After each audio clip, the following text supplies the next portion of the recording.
ఏంటమ్మా special? Amoeba ఏం పూరి అమీబానా? అది రౌండ్గా రాలే కదా. ఎప్పుడు పిట్ల కూరనే కాదే, పప్పు చేయొచ్చు కదా అప్పుడప్పుడు. పప్పు నేను తినా. సో ఈరోజు ఏమైంది తెలుసా, ఉమ్. మార్నింగ్ నేను పాస్తా వేసాను, శేఖర్ నేను పాస్తా తిన్నాం, పిల్లలు బిర్యానీ తిన్నారు, మధ్యాహ్నం ఏమో దోశలు తిన్నారు, అంత ఆగమం అయిపోయింది. సో ఈరోజు అన్నమే వండలేదు, ఈవినింగ్ నేను ఏం తినలేక ఫుల్గా ఆకలిస్తుంది అనమాట. సో ఇది నేను ఇప్పుడు పూరి వేస్తున్నాను.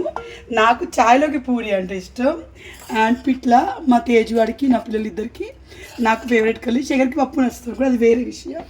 నేను బాగా వేస్తాను కదా పిట్ల మళ్ళీ. అవును. సో పిట్ల కర్రీ, పిట్ల అంటే దీన్ని ఈసన్గా పిండి కర్రీ అంటారు మీరు. తర్వాత ఏంటంటే కందగడ్డ ఉడికిచ్చాను, వన్ ఆఫ్ ది శేఖర్స్ ఫేవరెట్ అన్నమాట. ఇది ఉడికంగా మిగిలిన పాస్తా, ఇది దోశలో చట్నీ వేసాను. అలాగే నేను ధనియాల పొడి పడుతున్నాను అనమాట, ఆల్రెడీ ఇక్కడ పట్టాను.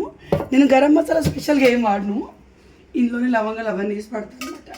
సో హోమ్ మేడ్, అరకిలో ఒకేసారి పడితే 2-3 నెలలు పోతుంది. సో చాలా రోజుల తర్వాత ఈరోజు యూట్యూబ్లో వీడియో పెట్టాను, చాలా మంచి రెస్పాన్స్ వచ్చింది. ఎంత హ్యాపీగా ఉంది తెలుసు అని. ఎప్పుడో మన పూణేలో ఉన్నప్పుడు మన వీడియో వేస్తే చూస్తే వాళ్ళు చూడు అప్పుడు చూస్తున్నా, మీరు మధ్యలో ఎందుకు జాబ్ చేస్తారని కామెంట్ చేశారు.